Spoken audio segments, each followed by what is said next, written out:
बिस्मिल्लाहिर्रहमानिर्रहीम। हम बात कर रहे हैं जी डाइवर्सिटी के ऊपर of the subject named as organisational behaviour by Stephen P Robbins. Last lecture में हमने डाइवर्सिटी को डिफाइन किया, उसके डिफरेंट टाइप्स को देखा। अभी हम बात करते हैं जी बायोग्राफिकल कैरेक्टरिस्टिक्स ऑफ डाइवर्सिटी, या किस तरह से जो डिफरेंट बायोग्राफिकल कैरेक्टरिस्टिक हैं वो डाइवर्सिटी में भी आपको कंट्रीब्यूट करते हुए नजर आएंगे, या डिफरेंसेस ये क्या होते हैं। बायोग्राफिकल कैरेक्टरिस्टिक्स की हम अगर बात करते हैं तो they are termed as age, gender, race, disability and length of services are some of the most obvious ways employees might be different. और इसी के ऊपर बेसिकली ये चैप्टर भी बेस करता है, बिकॉज इस डिफरेंसेस की आउटकम जो हैं वो कई सूरत में आपको नज़र आती हैं कि एम्प्लॉइज़ की प्रोडक्टिविटी फ़र्क हो सकती है, उसका टर्नओवर, उनके वर्क प्लेस बिहेवियर चाहे पॉजिटिव हो नेगेटिव हो वो डिफ़र कर सकते हैं, उनका सेटिस्फेक्शन लेवल डिफरेंट कर सकता है।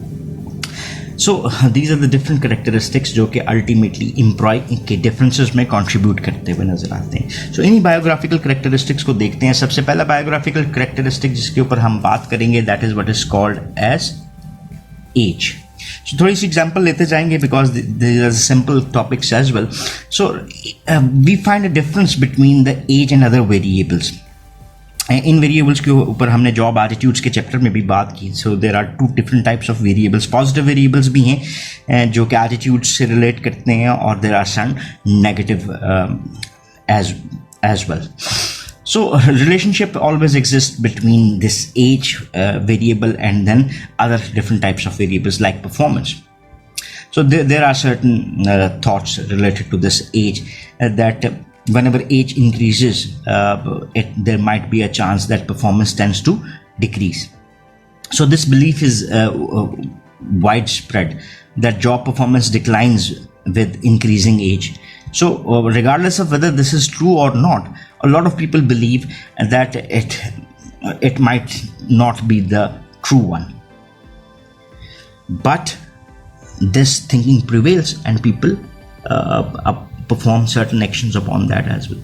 और दूसरा फैक्टर जिसकी हम बात कर सकते हैं, जैसे हमने डाइवर्सिटी की बात की और उसमें डेमोग्राफिक कैरेक्टरिस्टिक की बात की, तो अमेरिकन पॉपुलेशन में हमने एक कॉन्सेप्ट डिस्कस किया था एजिंग पॉपुलेशन का, और उसमें हमने बात की थी कि ये उनकी इकोनॉमी के लिए एक लॉस भी है, उनकी कॉस्ट भी इंक्रीज करती हुई नज़र आती हैं। सो अल्टीमेटली अगर हम बात करें तो ये जो एज का फैक्टर है एम्प्लॉइज़ के हवाले से, ये हमें कंट्रीब्यूट करता हुआ नज़र आता है, और आपको कहीं ना कहीं ज़रूर नज़र आता है कि एज का ताल्लुक़ परफॉर्मेंस से नज़र आता है, एज का ताल्लुक़ आपको एम्प्लॉय की सेटिस्फेक्शन से नज़र आता है, एज का ताल्लुक़ आपको ऑर्गेनाइजेशन में ग्रोथ से नज़र आता है।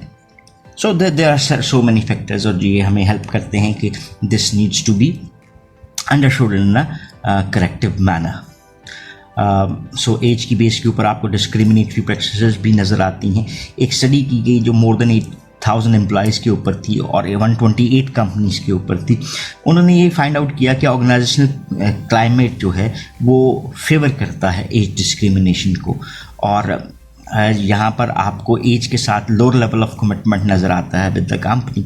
सो lower commitment was in turn related to lower levels of organisational performance, और ऐसे रिजल्ट्स जो से सजेस्ट करते हैं कि एज डिस्क्रिमिनेशन को कॉम्बैट करना बहुत ज़रूरी है, और higher level of organisational performance के लिए ये डील्स हमारे लिए फ़ायदेमंद साबित हो सकती हैं। दूसरा फैक्टर जिसके ऊपर हम बात करते हैं दैट इज़ सेक्स, और इसको हम जो कॉमन वर्ड यूज़ करते हैं दैट इज़ द जेंडर। कई इश्यूज़ आपको ऑर्गेनाइजेशनल बिहेवियर के हवाले से नज़र आते हैं रिगार्डिंग जेंडर, कि देयर आर सर्टन मिसपरसेप्शंस और believes that are prevailing. Like हम डिफरेंट स्टीरियोटाइप्स की भी बात कर सकते हैं जेंडर के हवाले से। लाइक अगर हम बात करते हैं नर्सिंग की, तो nursing is a job which is not gender specific but it is considered that it is more for females. हम टीचिंग की बात करते हैं और प्राइमरी टीचिंग की बात करते हैं तो इट इज़ ऑल्सो कंसिडर्ड एक अनदर स्टीरियोटाइप आपको मिलता है कि ये जॉब भी ख़वातीन की है। और जब हम आर्म फोर्सेस की बात करते हैं, सिक्योरिटी एजेंसीज़ की बात करते हैं, तो वहाँ पे हमें ये स्टीरियोटाइप मिलता है कि ये जॉब किससे रिलेट करती है, that is more a male natured job. So ये जो जेंडर रोल्स हैं, सेक्स रोल्स हैं, ये कंट्रीब्यूट करते हैं हमारे इर्द गिर्द पे हमारी परसेप्शन के ऊपर। डिफरेंट साइकोलॉजिकल स्टडीज़ में कुछ फाइंड आउट किया गया कि ख़वातीन की पर्सनालिटी कैरेक्टरिस्टिक्स डिफ़र करते हैं मेल्स के साथ, और वो ज़्यादा एग्रीबल होती हैं, वो they are more willing to conform to the authority, जबकि men are found more aggressive. So ये डिफरेंसेस आपको कंट्रीब्यूट करते हुए नज़र आते हैं। ये जो जेंडर रोल्स हैं उसका हमारी परसेप्शंस के ऊपर भी नेगेटिव और पॉजिटिव इफ़ेक्ट पड़ता है। इसके अलावा अगर हम जेंडर की बेस के ऊपर बात करें तो जेंडर की बेस के ऊपर सैलरी, परफॉर्मेंस, सेटिस्फेक्शन, मोटिवेशन, ये सारे वेरिएबल्स के साथ एक डिफरेंट रोल नज़र आता है regarding males and female. Like working mothers हैं अगर, तो they will be more motivated to work for part time job rather than a full time jobs, उनकी प्रेफरेंसेस फ़र्क होंगी, एंड मैनी मोर फैक्टर्स। इसके बाद हम बात करते हैं रेस एंड एथनिसिटी के ऊपर। वो रेस और ethnicity, this is also considered as a controversial issue. बहुत सारे केसेस आपको ऐसे नज़र आते हैं कि जो जहाँ पर रेस एंड एथनिसिटी के टॉपिक के ऊपर बात की जाती है तो एक अनकंफर्टेबल लेवल क्रिएट हो जाता है उस डिस्कशन में, और एविडेंस भी इस चीज़ को सजेस्ट करता है कि कुछ लोग जो हैं वो रेशियल ग्रुप्स में अनकंफर्टेबल अपने आप को फील कर रहे होते हैं जब तक कि यहाँ पर क्लियर बिहेवियरल एस्पेक्ट्स आपको गाइड करते हुए नज़र ना आए।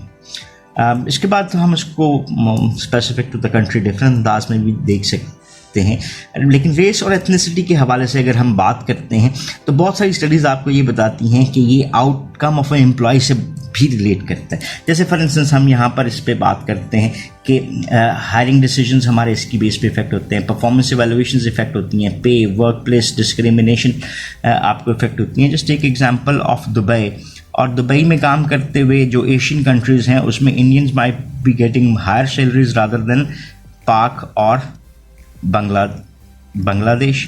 सो ये किस चीज़ के ऊपर बेस आपको नज़र आया? रेस एंड एथनिसिटी की बेस के ऊपर ये डिस्क्रिमिनेशंस आपको प्रिवेल करती हुई नज़र आती हैं। So they have to be dealt. Another characteristic is the disability. What is this disability? हमारे पास कई किस्म की डिसेबिलिटीज़ होती हैं और यहाँ पर लॉज भी आपको नज़र आते हैं, डिसेबिलिटीज़ एक्ट नज़र आते हैं जो डिफरेंट कंट्रीज़ के लॉ का बेसिक ह्यूमन रिसोर्स के हवाले से पार्ट होती हैं। ये डिसेबिलिटीज़ जो सी हैं वो हमारे पास डिफरेंट नेचर की हो सकती हैं। विजिबल डिसेबिलिटीज़ होती हैं और नॉन विजिबल डिसेबिलिटीज़ भी आपको नज़र आती हैं।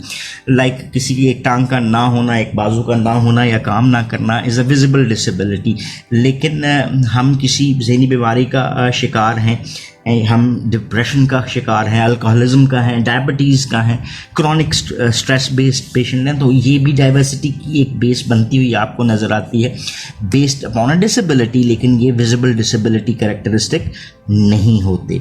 सो लॉज, रूल्स एंड रेगुलेशन जो इस किस्म की डिसेबिलिटीज़ हैं इसके ऊपर आपको प्रिवेल करते हुए नज़र आते हैं। ऐसी सूरत में आप को being an organisation different types of support provide करनी पड़ती है। लाइक जैसे पंजाब के हवाले से बात करते हैं तो आपको गवर्नमेंट एम्प्लॉयमेंट के हिसाब से एक कोटा नज़र आता है, दैट इज़ डिसेबिलिटी कोटा, के रेगुलर एम्प्लॉयमेंट के साथ आप डिसेबिलिटीज़ के ऊपर लोगों को जॉब्स प्रोवाइड करने के लिए लाजिम हैं। बहुत सारी स्टडीज़ जो सी हैं उन्होंने भी इस कॉन्सेप्ट को स्टडी किया और उसी की बेस के ऊपर डिसेबिलिटी को मेंशन भी किया कि जो रिज्यूमेज होते हैं उसके ऊपर डिफरेंट टाइप्स ऑफ डिसेबिलिटीज़ जो सी हैं वो डिस्कस होनी चाहिए, और उसी की बेस पे आपको डिस्क्रिमिनेटरी प्रैक्टिसेस भी नज़र आती हैं जहाँ पे उनको लो रेटिंग्स प्रोवाइड की जाती हैं। इसके अलावा कुछ और बायोग्राफिकल कैरेक्टरिस्टिक्स है जिसको हम अदर बायोग्राफिकल कैरेक्टरिस्टिक की हेडिंग में डिस्कस कर लेते हैं शॉर्टली। टेन्योर है, रिलीजन है, सेक्सुअल ओरिएंटेशन है and gender identity. What is tenure? Tenure हम कहते हैं sticking with the organisation, sticking with organisation. तो मैं अगर ऑर्गेनाइजेशन के साथ 4 साल से हूँ, आप 11 साल से हैं, तो your tenure will make you a senior person rather than me, because मैं इस ऑर्गेनाइजेशन के साथ 4 साल से काम कर रहा हूँ और आप इसके साथ 11 साल से काम कर रहे हैं। सो जो डेफिनेशन ऑफ सीनियरिटी किसकी बेस के ऊपर बनी, टेन्योर की बेस पे बनी. So tenure is considered as a work experience और एक अच्छा प्रेडिक्टर भी हो सकता है किसी भी एम्प्लॉय की परफॉर्मेंस और उसकी प्रोडक्टिविटी के हवाले से. सो पोटेंशियल वेरिएबल है कि ये टर्नओवर को भी डिफाइन करता है. एक बंदा जब ज़्यादा अरसा किसी एक जॉब के ऊपर रहता है तो मोस्ट लाइकली चांसेस हैं कि शायद वो एडजस्ट कर चुका है, वो छोड़कर नहीं जाएगा. या एक इंडिविजुअल जो किसी ऑर्गेनाइजेशन में थोड़ा टेन्योर रखता है, दूसरी में भी थोड़ा रखता है, तो इसको प्रेडिक्ट किया जाता है कि he might leave the organisation as well जिसमें वो अभी काम कर रहा है. और अगर हम ऑर्गेनाइजेशन बिहेवियर की स्टडीज़ की बात करें तो एविडेंस ये बताता है कि टेन्योर का जॉब सेटिस्फेक्शन के साथ पॉजिटिव रिलेशनशिप है, कि अगर टेन्योर इंक्रीज होगा तो सेटिस्फेक्शन भी इंक्रीज होगी. और अगर हम इसको एज के साथ रिलेट करें तो जब एज और टेन्योर जो इसको सेपरेटली ट्रीट करें तो tenure appears a more consistent and stable predictor of job satisfaction rather than age. जो दूसरा फैक्टर है उसके ऊपर हम बात करते हैं अदर के हवाले से, दैट इज़ द रिलीजन. और आपको डिफरेंट कंट्रीज़ में रिलीजन की बेसिस के ऊपर भी डिस्क्रिमिनेटरी प्रैक्टिसेस नज़र आती हैं. जस्ट एक example of India which is considered as the most dangerous country for the people जो कि डिफरेंट रिलीजन से बिलोंग करते हैं, स्पेसिफिकली इस्लामिक कॉन्टेक्स्ट में.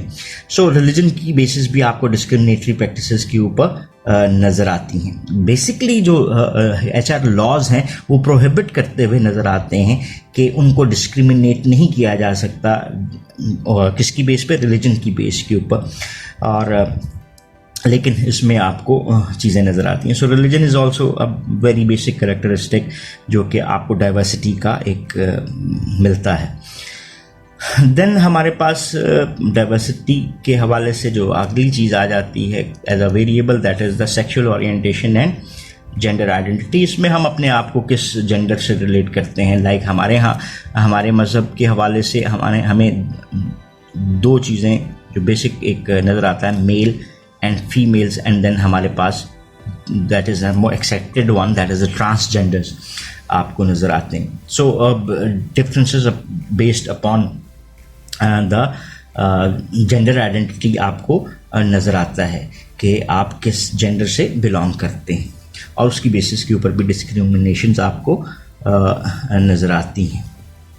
सो जेंडर आइडेंटिटी के हवाले से कंपनी जो है इंक्रीजिंगली अपनी पॉलिसीज़ को बना भी रही हैं और बेहतर करने की कोशिश कर रही हैं कि उनके ऑर्गेनाइजेशंस में जो आपको जेंडर बेस के ऊपर डिस्क्रिमिनेटरी प्रैक्टिसेस नज़र आती हैं वो उस तरह से एग्जिस्ट ना करें. सो अभी के लिए हम इसको यहाँ पर ख़त्म करते हैं. एक दफ़ा इसको क्लोज़ करने से पहले रिवाइज कर लेते हैं कि हमने किसके ऊपर बात की है.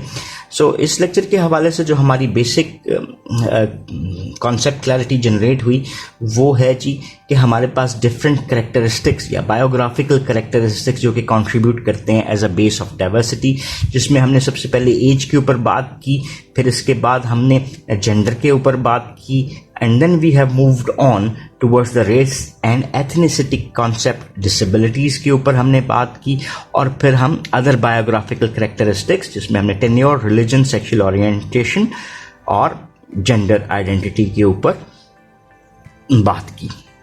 So that's all for the time being. Next lecture में हम इंशाल्लाह abilities के ऊपर बात करेंगे. Till then, if you have any question or queries, so you can ask in the comment section. So thank you very much for watching this lecture. Have a nice time. Allah Hafiz.